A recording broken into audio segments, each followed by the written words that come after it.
All right, it is 12:30, so let me get the PowerPoint up and then we'll get started.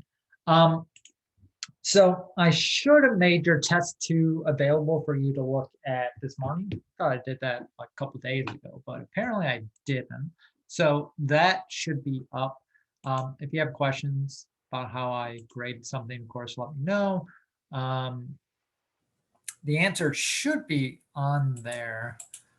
So you should be able to see the correct answers. Now I know I've been saying it for, I said the last lecture as well, but I will make that like walkthrough on some of the um, problems that gave people issues. That's what I plan to do once I'm done with this. So let me switch over. All right, and also one other thing to note. I'm going to start trying to do like more worksheet exercises just as a way to help you study. And instead of like doing, we're still going to have some in-class questions, but a lot of the in-class questions I did at the beginning of the semester, maybe I'll start transitioning those over to more worksheet formats to give people some time to think about those, and especially for those who can attend the live lecture, as that is the vast majority of people, give them an opportunity to like answer the questions as well and see them fresh. So there should be a worksheet up for today.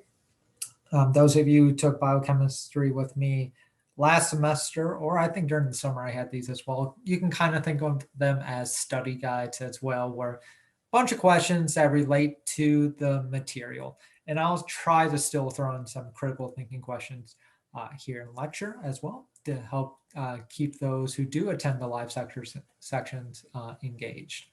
But with that, let's get started. March 25th, almost April, almost the last month. Right. So I just want to start with this overview of what we've been talking about the last few lectures, dealing with lipid metabolism. And we've focused on, so far, going from fatty acid to acetyl CoA to ketone bodies, back to fatty acid. So we mainly looked at this branch. We're not really going to focus on how to make cholesterol, just for the amount of stuff we have to cover. We're not going to go into all the steps of how acetyl CoA gets turned into cholesterol. We're really not going to go all that much into depth into membrane lipids either. And we're just going to barely touch on how to make triacylglycerols. So this boxed in portion is what we're really going to look at. If you're interested in any of these pathways, I do touch on some of it in the videos, and your book does have information on it as well. But just so you know, this boxing portion is mainly what we're going to be focused on when it comes to testing on lipid metabolism. And with that, we have a few more things to talk about before we get into protein amino acid metabolism. And so on Tuesday, we left off with creating fatty acids. And I said that doing fatty acid synthesis, you always end with the same fatty acid in mammals. That's palmitate. Well, in our cells, in our body, we actually need a lot of different fatty acids to do different things. It would be horrible for the cell membrane, for example, to be only unsaturated palmitate, because then you couldn't modulate the fluidity through lengthening or shortening the carbon tails or by adding double bonds. So we have some other mechanisms that can change palmitate. And these are called elongases or desaturases. So an elongase will do exactly what it sounds like. Make it longer. And a desaturase will make unsaturated fatty acids or double bonds. So these are nicely named, tell you exactly what they do. Now over here, I have just a general mechanism of an elongase. And these are found in the mitochondria and ER. And this mechanism is very similar to the mechanism we saw for creating fatty acids to begin with. So here we have acetyl CoA CN. So this N means, you already have an fatty acid that has a lot of carbons on it. And to add on to this, we need another acetyl coenzyme A, our friend, that's in every single pathway, acetyl CoA.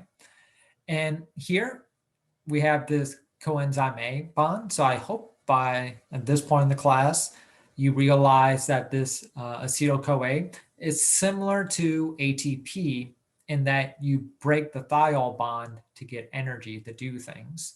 So that's a thiolase. You're going to connect these two, make your beta keto acetyl coenzyme A. Next, we have a dehydrogenase, and I know every time I say dehydrogenase, I mention this, but hopefully you'll remember that 10 years from now for when you look at dehydrogenase, that an NADH or an FADH or NADPH must be involved. So here we have a dehydrogenase with NAD. We're going to take the C double bond O, make that an alcohol group. We've seen this reaction a lot. From there, we have a hydratase. When you see like the words hydra, you should be thinking that water is involved somehow.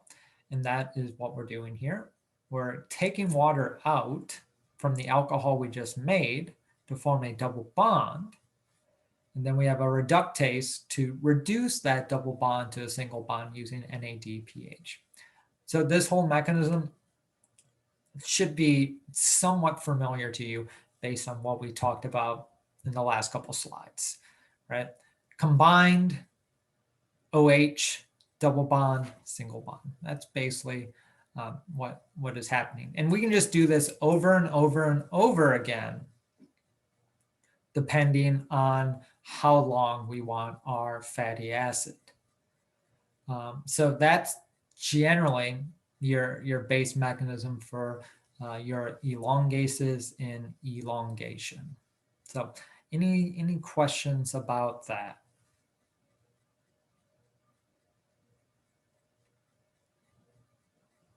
And this is mainly the mitochondria version of it, as pointed in those. ER is a little bit different, but we're just mainly focusing on the mitochondria mechanism for this.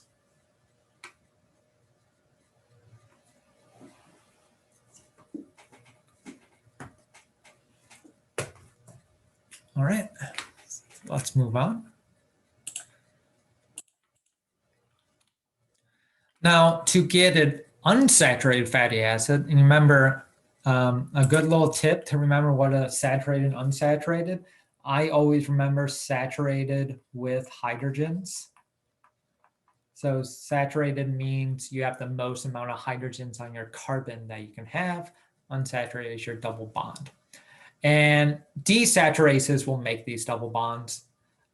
Mammals, we have different types depending where we want the double bond to be. So that's what the delta 9654 mean.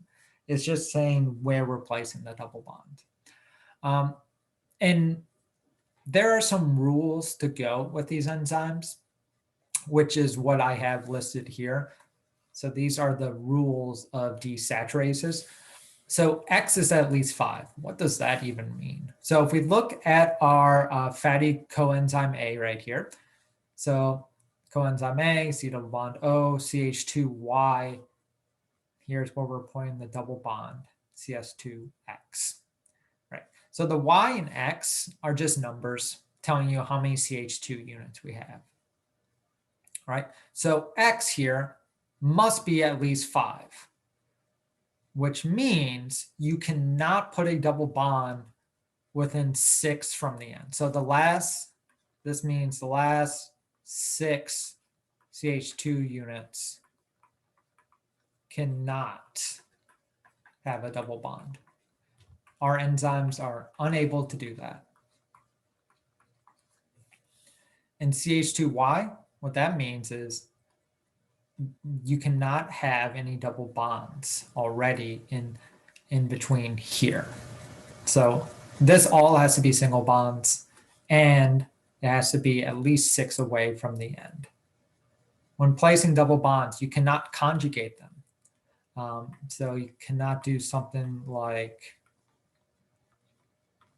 that. That would be a conjugated double bond where this double bond could flip, causing something else to flip. So they must be spaced away from each other. And if you remember back to our discussion on fatty acids back in Biochem 1, this was also something I pointed out when we were looking at the numbering schemes of typical fatty acids. Your double bonds aren't conjugated. To go along with this rule, you cannot put them farther past C9. And this is something else we looked at. We always looked at like delta 9 for our fatty acids. So since mammals are so restricted in the types of unsaturated fatty acids they can make, that means we have to get some of our fat from diet. We cannot make those. Just like we have to get some amino acids from diet, we have to get some fats for diet. And there was a fad, I want to say in the early 2000s, I actually don't quite remember, where, fat is bad. Don't eat food with fat in it because fat's bad for you, which it's not in moderation. Because if you actually do have a diet that has no fat in it, you're going to have very poor growth, like I said, poor wound healing, dermatitis, and eventually death, because you need those fatty acids to survive, right? So don't think of fat-free as, or a fat in your diet as bad, as long as it's all in moderation. Right, any questions about this information presented here?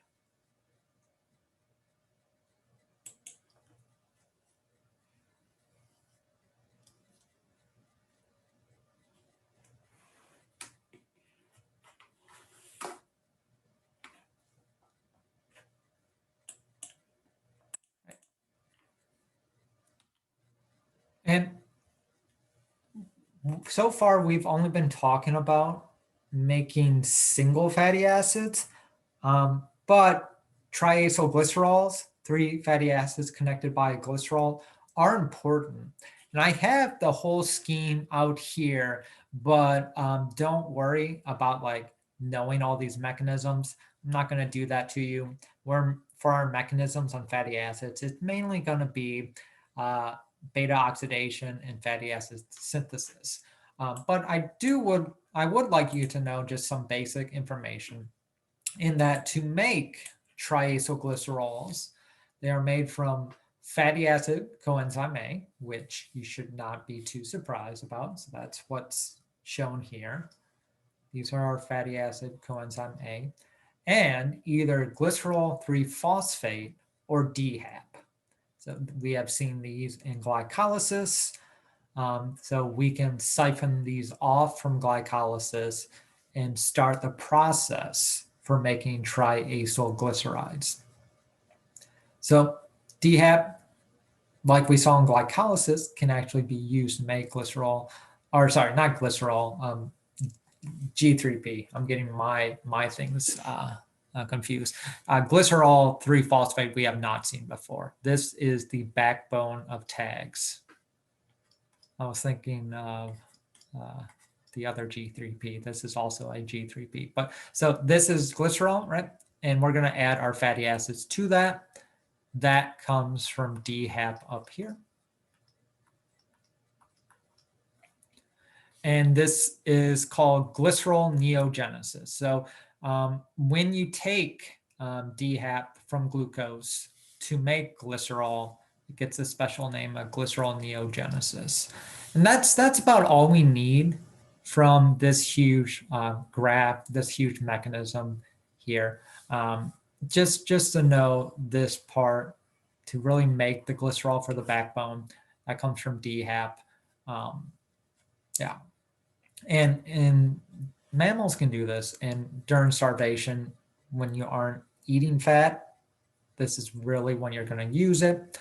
And when you're fasting, and one of the reasons why it's hard to lose weight, the fatty acids that go to the liver are just remade into tags.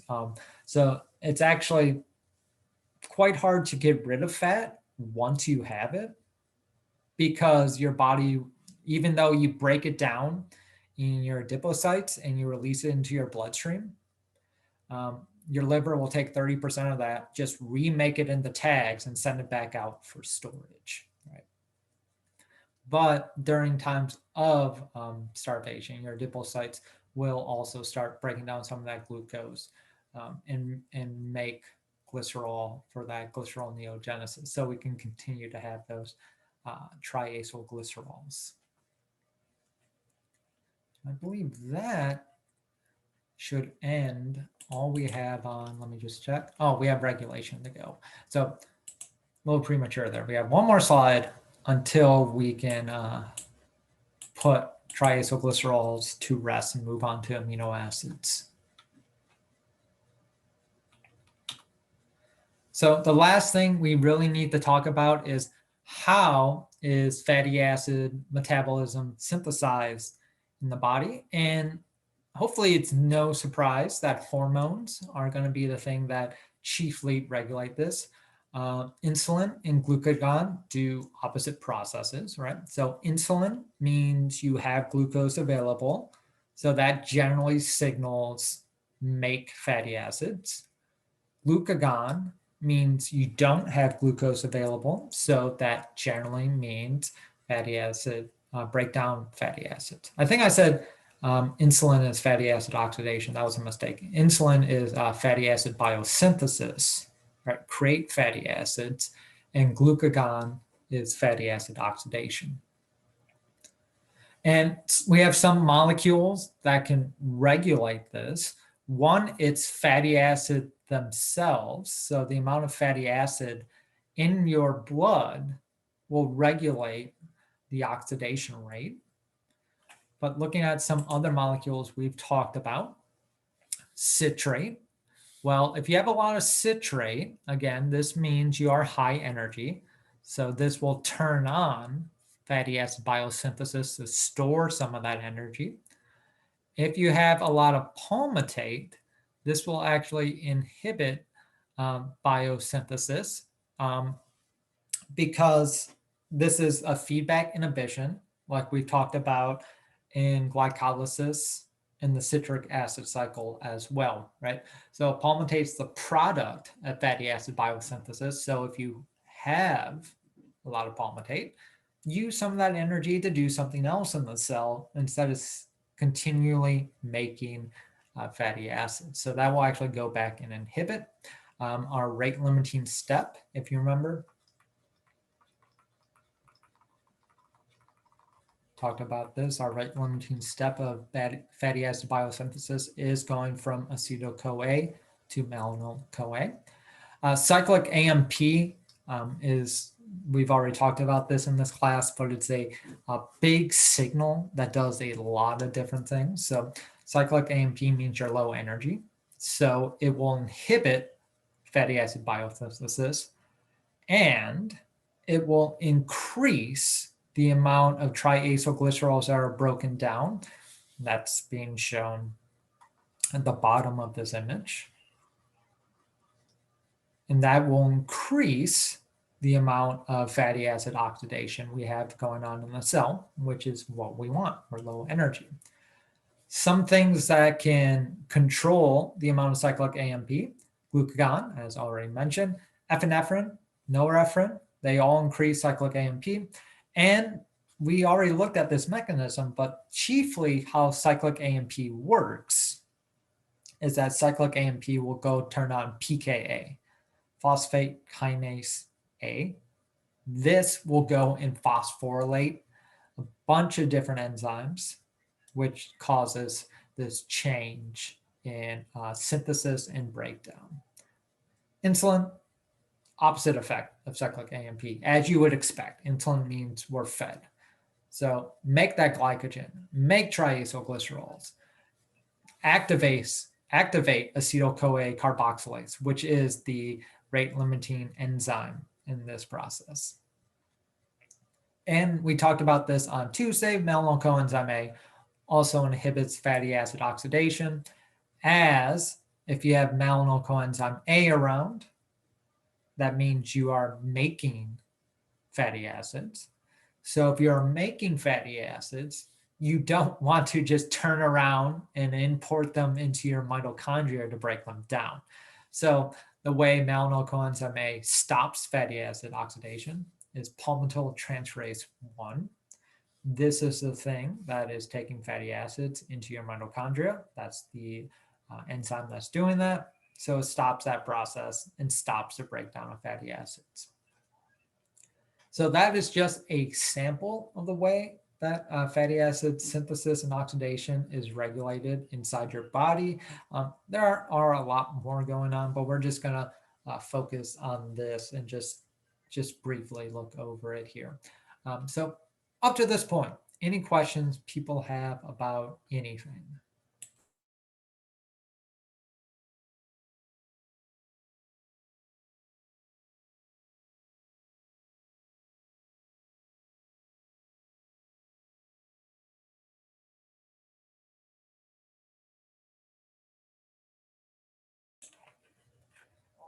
All right, with that, we should be finished from fatty acid.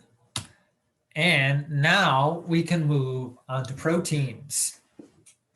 So those of you who really like to exercise and take protein powder, maybe you know some of this already. At least whenever you talk to somebody who exercises a lot, they do a lot of studying on this concept.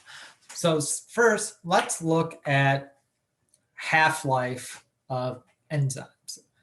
And depending on what enzyme you're looking at, the half-life varies a lot. And in case it's been a while since Gen Chem for you and you're not quite sure what half-life is, it's the time for 50% of your molecule, in this case enzyme, to be destroyed.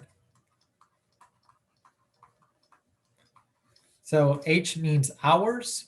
So we have orthonine decarboxylase, which is 0.2 hours, versus cytochrome C, which lives 150 hours. So that lives a week. So you can see here, we're looking at something that only lives a few minutes versus an enzyme that lives like a week.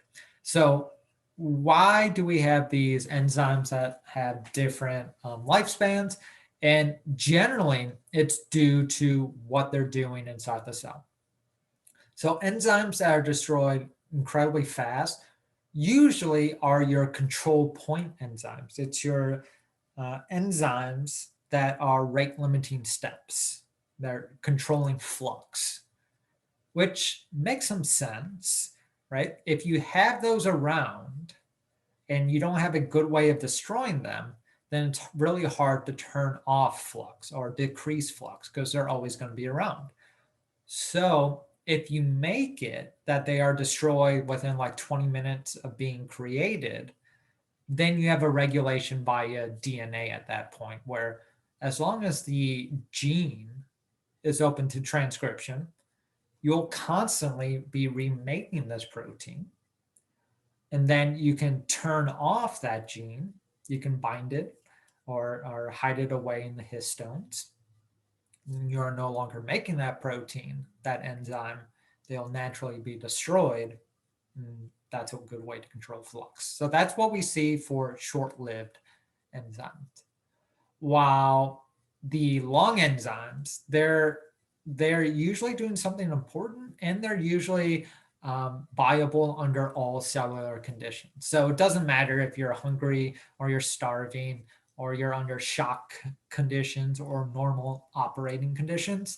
These enzymes need to be there, and they need to be doing their chemistry.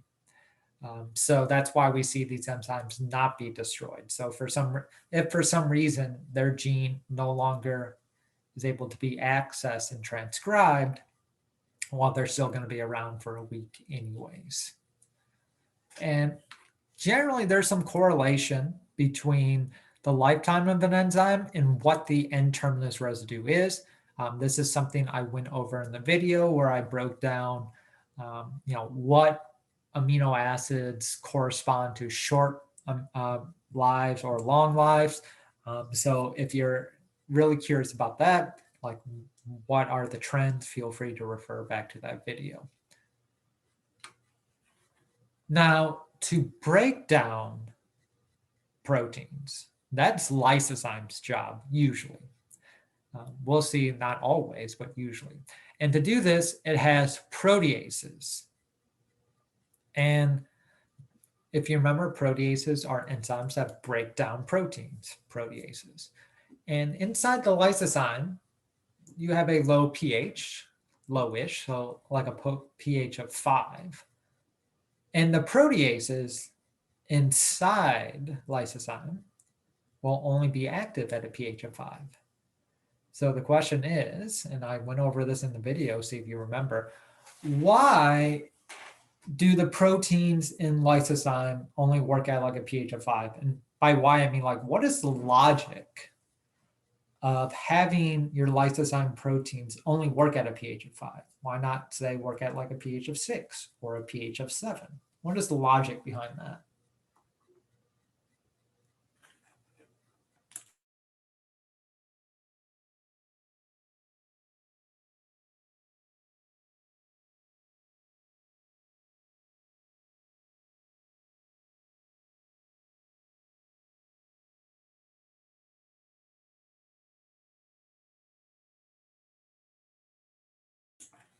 You want to have an idea of what the logic is behind having your lysosome enzymes only work at lowish pHs.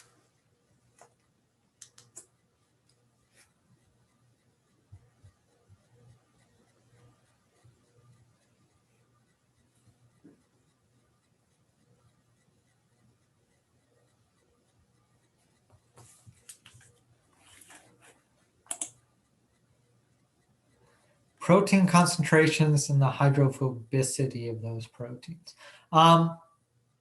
It's not so much concentration and hydrophobicity.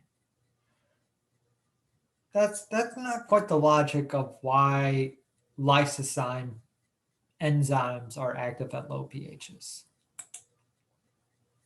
Good thought, though. So let's think of the worst case scenario that could happen with lysosome. So here's a cell, and there's lysosome. Cell type and certain usage. Certain usage, yes, right? That's along the lines I'm thinking. So we have a cell and we have an intact lysosome. And let's say that this cell is different than what we're talking about.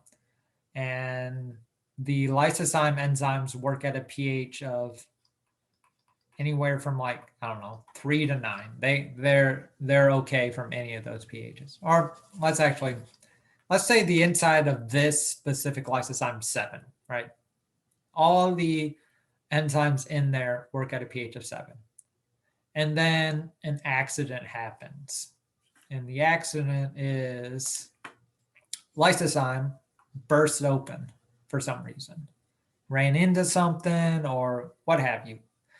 It bursts open, and now all the proteins that were in lysosome start to just flow out into the cytoplasm.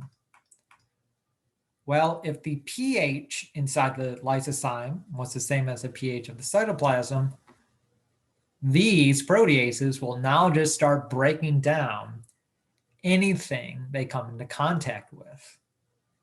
And now you have a dead cell.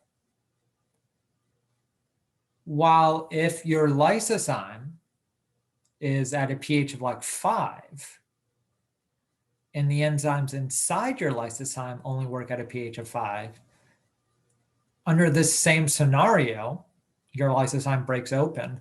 When your proteases leave the lysosome, they will now be in a pH of like 7.2. They will no longer work. They need to be at a pH of 5 to work. And so you won't kill yourself by degrading your own proteins. So that's the logic of why lysosomes proteases only work at a low pH. And it also tells us something about how these proteins are destroyed. What this tells us is that these proteins must be transported to the lysosome. right? There's some mechanism there to transport them to where they need to go. And that's what I was getting at the end terminus. How do we determine which proteins get transported to the lysosome? It's dependent on their end terminus, right? Whatever amino acid in the end terminus, the more likely, or determines how likely you are at any given time to be picked up by another protein and that's transported to the lysosome and be put inside the lysosome to be degraded. So that's the logic there. And one more question. Usually, the breakdown, like I said, is selective based on the end terminus. Unless you're starving, then you kind of throw that selectivity out of the window. What's the logic behind that? Why does degradation selectivity go away if you're starving?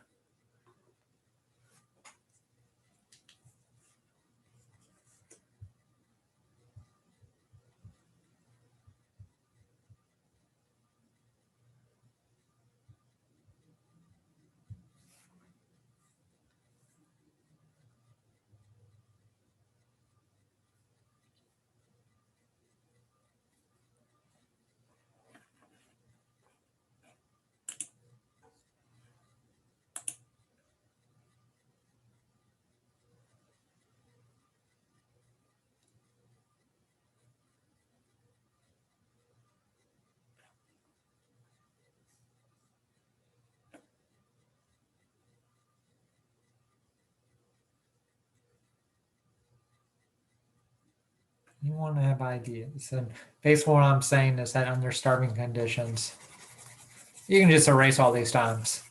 You're just going to throw whatever you find in to the lysosome. Yeah, don't be picky and start using other metabolites. What is needed to maintain energy levels? Yeah, right. If you're starving, that means your ATP levels are really low. And you're going to die anyways if you don't fix that. So start breaking down any protein you find to bring those ATP levels up. It might be that you accidentally destroy a protein that is necessary for life and you die anyways, but you're down the path of dying. So at that point, you might as well just try to salvage any energy until you find like a stable food source. So that's the cell logic there. Do anything to survive. And it's similar to, if you remember Biochem 1, we were talking about chaperones, heat shock proteins. And there was a question that I said in Biochem 1 of, under extreme stress, chaperones don't try to refold proteins. They just destroy proteins. And it's the same idea there as it is here. Under extreme stress, the cell's goal is to live. That's all it's focused on. So it's going to do things that under normal conditions would be a waste or might be actually not advantageous for it to do. But under stress conditions, you do what you have to do to survive. That's the cell's mentality.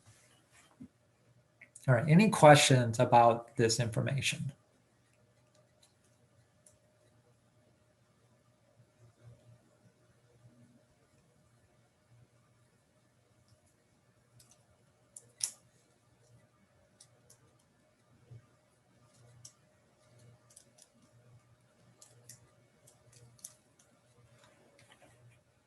All right. So just talking about the lysosome a little bit more like we just said, has a lot of enzymes in there, around 50 in their low pH.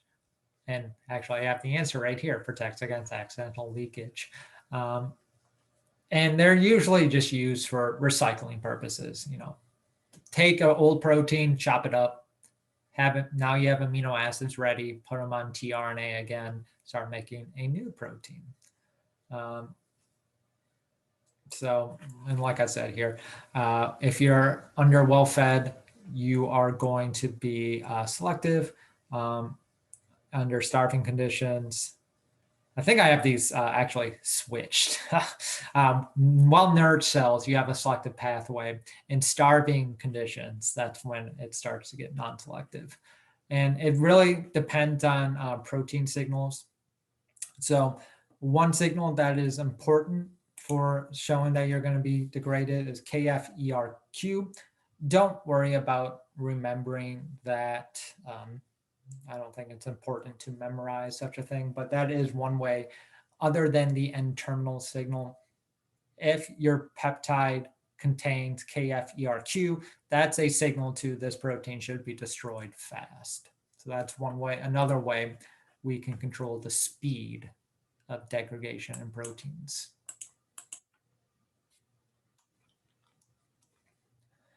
So that's one way to destroy proteins through lysosome. The other one is through ubiquitin. Now, ubiquitin is a very small protein, like 78 amino acids, and it's very well conserved through all cell types, and it's found in every cell type. That's why it's called ubiquitin. It's ubiquitous. It's just everywhere. And if a protein has a lot of ubiquitin on it, that's a signal to be destroyed. However, if you continue down the study of biochemistry or molecular biology or anything related along those lines, ubiquitin is actually used a lot for a multitude of things. So I don't want you to like get in your mind anytime a ubiquitin is put onto a protein, that means destruction. It's more like if you put a lot of ubiquitin on a protein, then it means destruction. If it's only like one or two ubiquitins, it's usually a functional purpose, not a destruction purpose. All right, so let's see how we attach ubiquitin to a protein we want to be destroyed. Because remember, that's our whole topic for today, destroying proteins. And there are 3 different enzymes that will attach ubiquitin. They're simply called E1, E2, and E3. Those are the 3 enzymes that are used to attach ubiquitin. The first is E1. You can think of E1 as like a priming enzyme. It's going to take ubiquitin and just attach it onto itself, which is being shown here, taking ATP and making AMP in pyrophosphate. By the way, PPI, the name for that is pyrophosphate. E1, since all it does is interact with ubiquitin, usually you only have one type of E1 because you only have one type of ubiquitin. So you only need one E1 to attach to ubiquitin. From there, we have a secondary enzyme, E2. E2 will take the ubiquitin from E1 and attach it onto itself. So the way I think about that is E1 is priming ubiquitin, and E2 is taking that prime ubiquitin now and getting ready to put it onto a protein. So here we have a lot of different E2s depending on the protein we're going to attach it to. So mammals have like over 20 different E2 enzymes that will take ubiquitin from E1 and attach it onto itself. From there, E2 will go and interact with E3. And E3 never like gets attached to ubiquitin like E1 and E2 does. What E3 does is help move ubiquitin from E2 to the protein that wants to be destroyed, and that's why it's condemned protein, condemned to death. This protein has been sentenced to death, so E3 will take the ubiquitin from E2 and just attach it onto there. and it will always attach it to a lysine to make what's called an isopeptide bond. And what an isopeptide bond is, it's a peptide bond using the side chain of an amino acid instead of the backbone. So what we're looking here is the side chain of lysine. This is a terminal nitrogen. And we learned this back in biochemistry 1 that lysine ends in NH3+.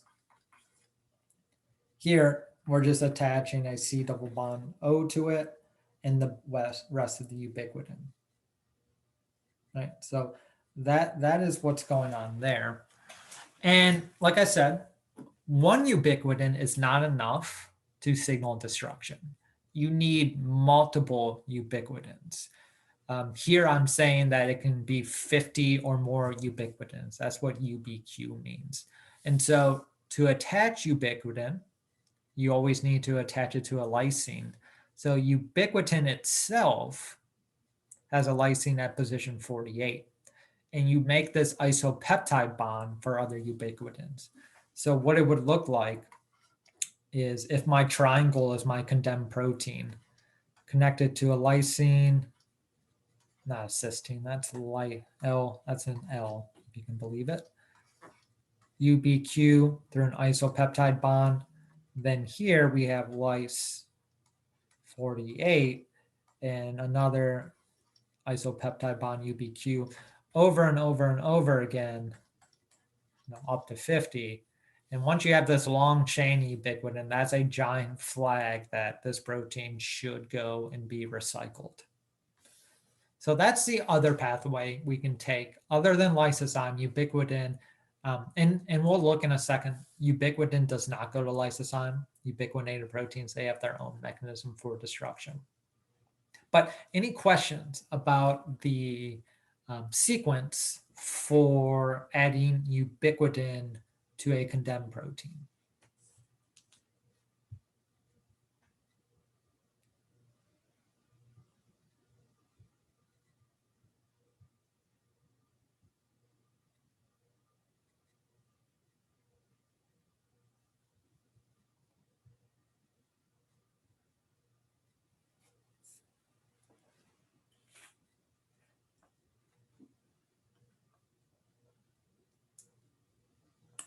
All right. Now let's look at the machinery that will take this ubiquitinated protein and destroy it. Looks like we do have a question. Is this the same process as the immune system? I don't think the immune system uses ubiquitin, does it? I mean, I only have a very brief understanding of the immune system, but isn't that just antibodies and then beta cells come and eat that antibody, whatever the antibody is stuck to, and then destroy that cell? But if it's done through, and honestly, that's where my level of the immune system goes. I don't actually know how once it's engulfed, it's destroyed, but I'm guessing it's going to be a similar process. I don't know if it's through ubiquitin or not. I'm guessing you took immunology and you might have talked about ubiquitin there. Is that why you're asking the question? Okay, so they use ubiquitin to flag those pathogens, then yeah, it would be like more or less the same process that we're talking about here. Because ubiquitin itself, it's the same protein. So, and to always attach ubiquitin, you need E1, E2, sometimes E3, some proteins, and this is actually going into the weeds of ubiquitin more than we need, but some proteins don't need E3. But if we are tagging pathogens for destruction through ubiquitin, it would be 100% the same thing what we're talking about here. Yep. So I learned something today. I did not know that's what this our cells did to get rid of pathogens, use the ubiquitin system. But it makes sense.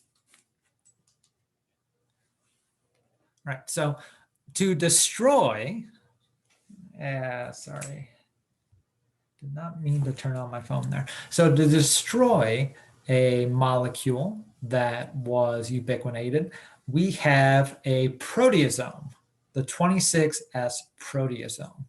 Proteasomes are basically big machineries that destroy proteins. And from your study in micro and biology, hopefully you remember that this S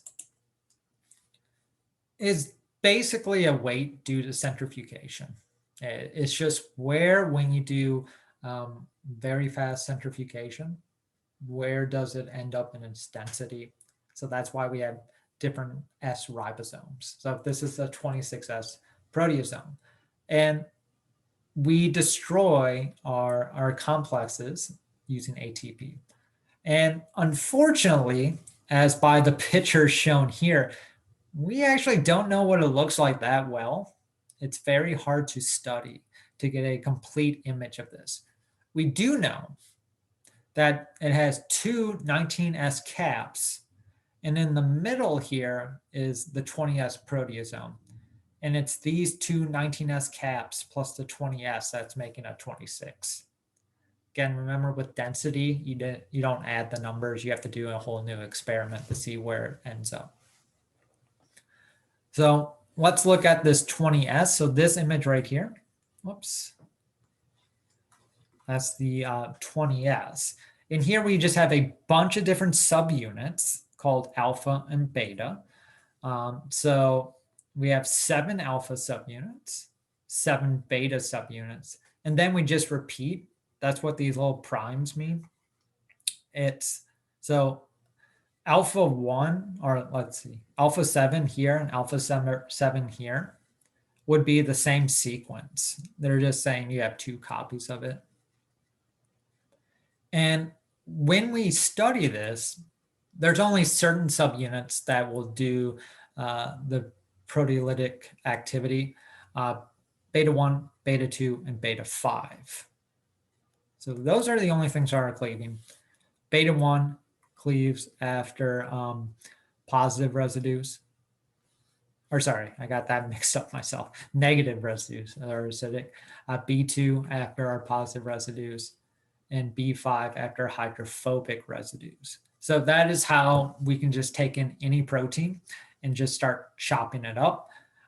And we don't want to destroy ubiquitin, so they're actually unharmed. We just release those ubiquitins back into the cell so they can go interact with different E1s, E2s, and E3s. And how do we feed stuff into this machinery? That's 19S's job. 19S is what is recognizing our ubiquitin chain. And it's also what's unfolding our protein back to their more linear form and kind of feeding it in. So I kind of think of those are 19S, and that's, I'm just going to draw a spiral. So like it's the 19S that finds our giant ubiquitin chain. So those are UBQs. And it's attached to our death protein, which is a triangle. It's going to take this triangle, which is folded, and make it unfolded. So there's our unfolded protein. Let me get a different color. This unfolded protein is then fed in to 20S. And again, it's only beta 1, beta 2, and beta 5. But what they're doing is they're chopping up this protein. Different color here. When chopping it up, your amino acids, they just get released into the cell. And from there, you can either reuse them, recycle them, or as we're going to look at today with the rest of the time we have, you can start processing them for energy. But that is how we can break down different proteins using the ubiquitin system. So any questions about our 26S proteasome here?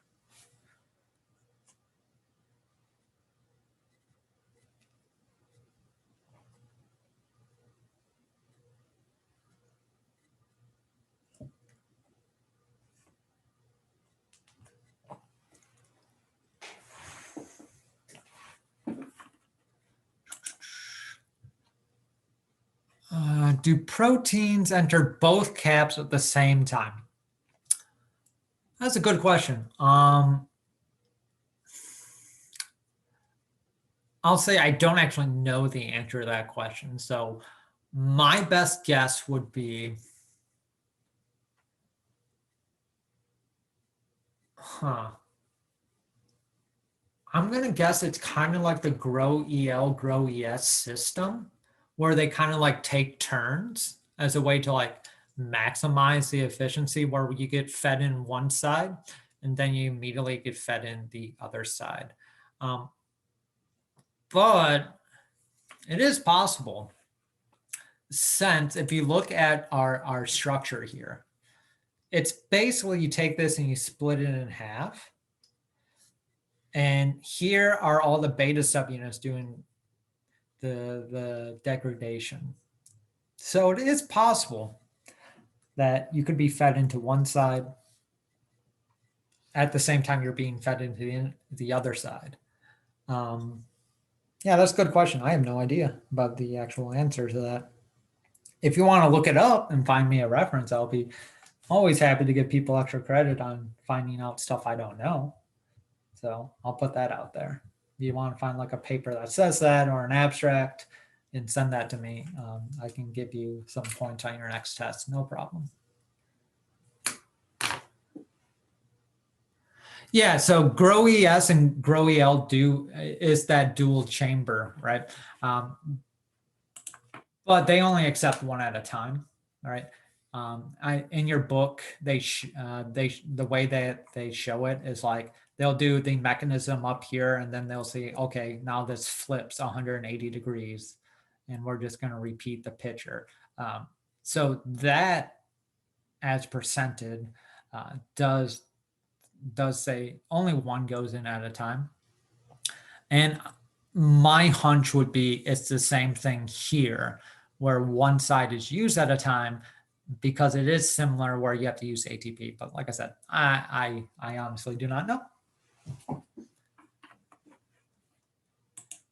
Good question.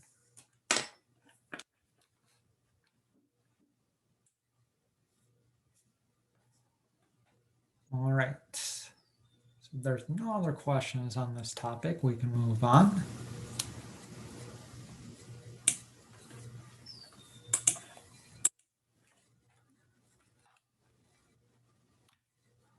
And let's talk about what we do when we eat amino acids.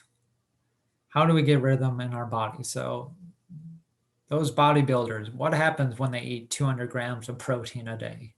Well, we have to get rid of the urea, or the the amine group on amino acids. So if you remember your amino acids, everyone has a backbone, NH3CHCOO minus. This ammonia is toxic to us. We need to handle it somehow. And we do that, as shown here. We have to take this NH3 and convert it to urea. In mammals, once we have it as urea, we can excrete it from our bodies. Different organisms use different molecules to get rid of this NH3. Like some will turn into uric acid to get rid of it. We just do urea. Once the NH3 is gone, we can use the carbon skeleton to do a bunch of things, right? Glucose, acetyl CoA, ketone bodies, we can just put it anywhere in the pathway. And we looked at this actually in the citric acid cycle very briefly, where we looked at the mechanisms that we can use to refuel the citric acid cycle metabolites. And I kind of skipped over it and just said, here's a bunch of amino acids. You can see they're going in. But yeah, that gets back to this central idea here. And the removal of this amino group is called transamination. And this actually happens a lot of times, and we're going to see this when we go over the mechanism of urea production.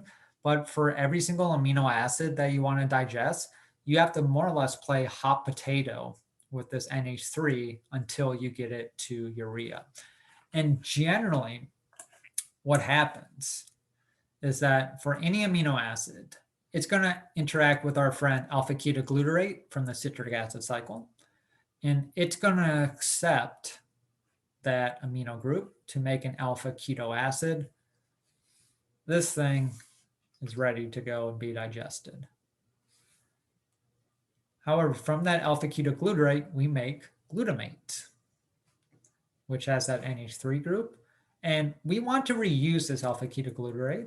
So we're going to take this glutamate, put it on another citric acid cycle friend, oxaloacetate, to remake alpha ketoglutarate, which can just go back and restart this process again. And we're making another amino acid, aspartate, from that. So we're going to look at this pathway in depth of how to get rid of this pesky ammonia, this pesky amine group, so it doesn't kill us and poison us. We can excrete it as urea.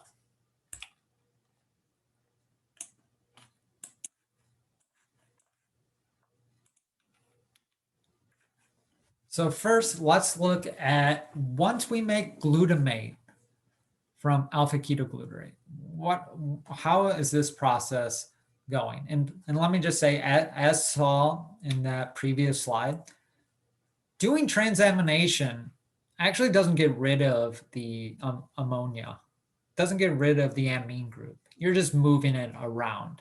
It's when it gets to urea that we finally get rid of it in our body. But up to that, we're just passing it around to different molecules. Now, for glutamate to get rid of that NH3 and then go back to alpha ketoglutarate, the enzyme that's responsible for that is a dehydrogenase, glutamate dehydrogenase. And so we have NAD or NADP. So that's what this bracket means, or these parentheses down here. What that is saying is that this enzyme is one of the enzymes that can use either NAD or NADP for this mechanism. Usually, you can't interchange between those two. Some enzymes can. GDH is one of those enzymes. And this will take the NH3 you just got from amino acid in the previous slide, and it'll change that back into ammonia and alpha ketoglutarate. And this happens in the mitochondria.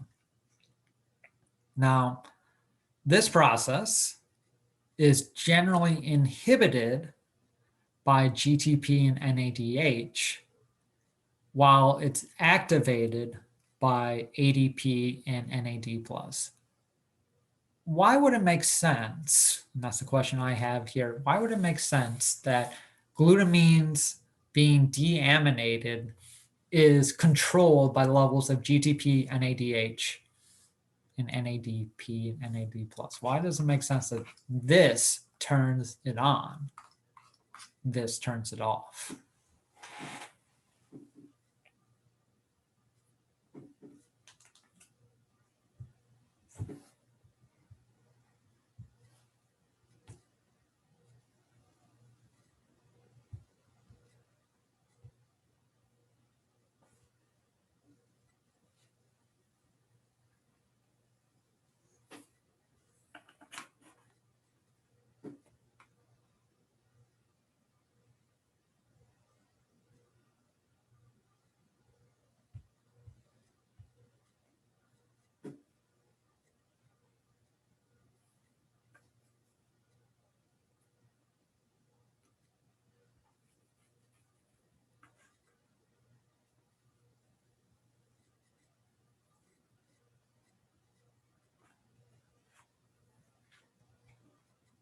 And to really get at that,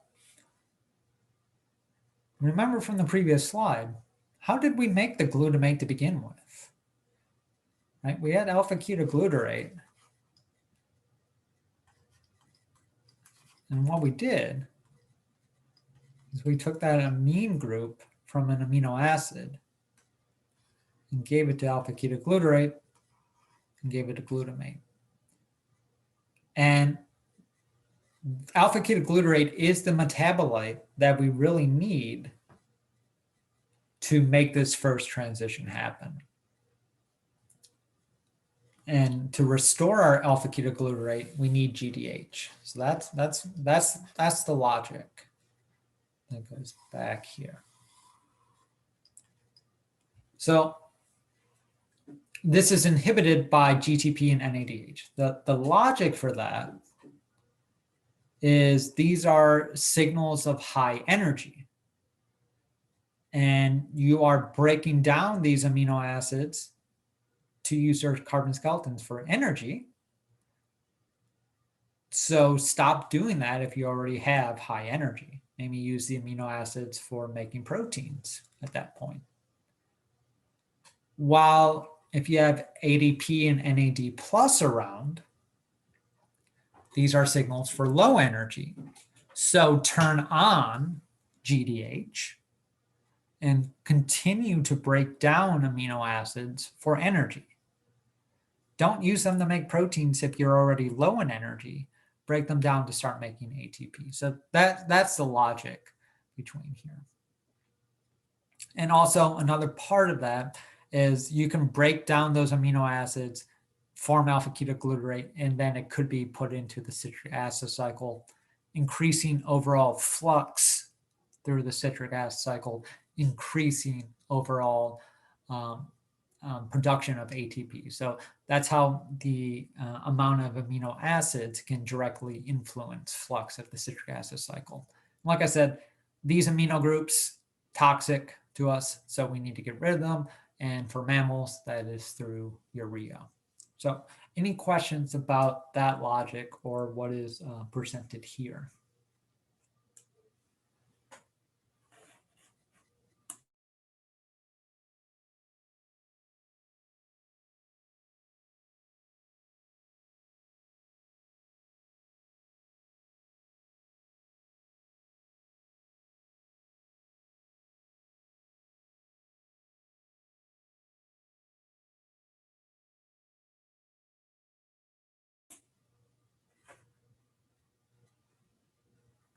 All right, move on then. So get rid of it. Three main things. You can either get rid of it as pure ammonia itself if you're a fish. That's the nice part of being a fish. Just put it into the water. Mammals do urea, other organisms, and we do it a little bit, do uric acid. So yeah, so those are the waste products we need to get rid of. Well, urea for us, ammonia for fishes, uric acid for birds and reptiles. So what we're going to look at now is how to actually do this. And that is called the Urea Cycle. And this is carried out, and you guessed it, the liver. If it hasn't been clear to you before, your liver is super important to you. Make sure you take good care of it. And once you create your urea, you're going to let it off from the liver into the bloodstream, goes to your kidneys, and then you're excreting it as urine. That's where the name comes from. And the nitrogens in urea, so every one molecule of urea gets rid of 2 nitrogens. That comes from ammonia that we just saw in the previous slide. That's coming from glutamate. And it also comes from aspartate, which we also saw in the previous slide, comes from glutamate. So both of these nitrogens are coming from amino acids in your diet or from what you broke down.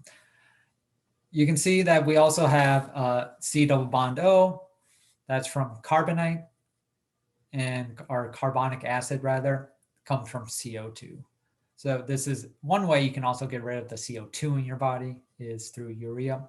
And the general, very boiled down biochemistry of this is that ammonia plus carbonic acid plus aspartate, add in 3 ATPs. You get 1 urea and 1 fumarate. Of course, it's not as simple as this, but that's the overall mechanism we're going to be looking at. So here is the big cycle for amino acids. Hopefully at this point in the class, looking at something like this isn't that daunting as when you first looked at like the citric acid cycle or glycolysis. But let's begin to investigate the urea cycle here. And it's only 5 reactions, not too bad. 2 in the mitochondria, 3 in the cytosol. And our first reaction number 1, is our rate limiting step. This is what's going to control flux. Carbonyl phosphate synthetase is the flux controlling rate limiting step. So first, let's focus our attention on the top left here, or sorry, the very top. Ignore the rest of the cycle to begin with. The only thing we're going to talk about at the beginning is, whoa, I can't draw lines. This.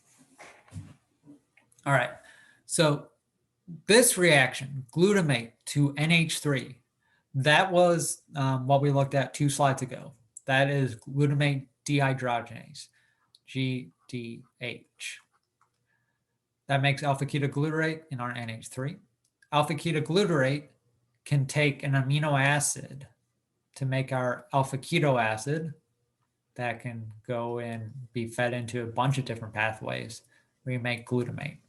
All right, so this part we looked at today already. And what you're going to do with that NH3, you liberate from glutamate, with carbonic acid from CO2, and with ATP, you're going to make carbonyl phosphate. You're basically sticking everything together with a phosphate. That takes 2 ATP, like I said. And you actually have 2 different forms of CPS in your body. CPS1 is used in the mitochondria, and so that's what we're looking at here. But there's also another CPS called CPS2, which uses glutamine, and that's how you make pyrimidines. That's how you make different DNAs, and we might talk about that if we get to DNA metabolism. However, for the urea cycle, the only one we care about is CPS1. CPS2, not really used in the urea cycle here. So that's our very first step, and we already looked at a lot of these steps. The only thing new here is making carbonyl phosphate.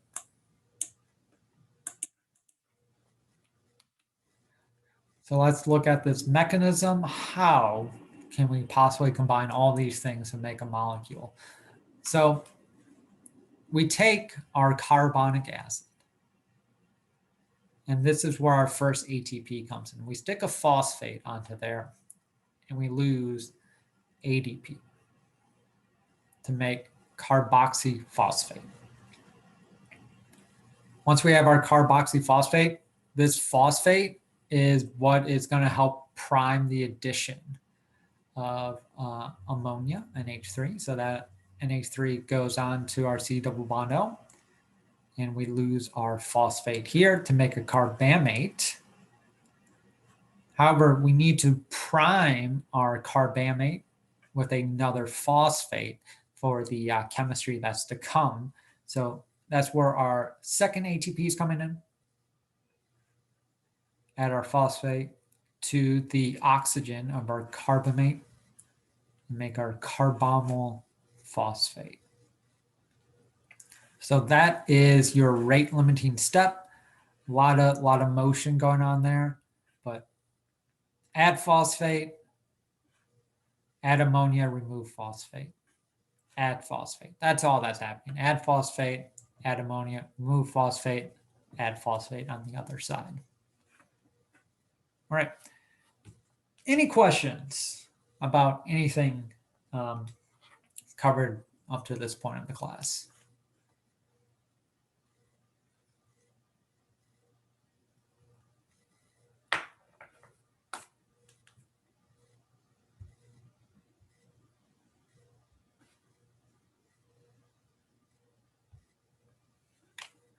Right, I think I'm actually going to call it here because we only have a few minutes left. And basically, I want to cover all the urea cycle in one like chunk. So give you a little break for today. Give my throat a little break. Call it here. As always, put up a homework to go over some of the concepts we talked about to force you to study those concepts and to get points for studying. If you have questions about anything, please let me know. Send me an email. I'll be happy to help. Otherwise, thank you for watching. Thank you for coming. I hope you learned something today. I learned something today, so that's always fun. And I hope you have a good weekend, and I will hopefully see you next week. Take care, everybody.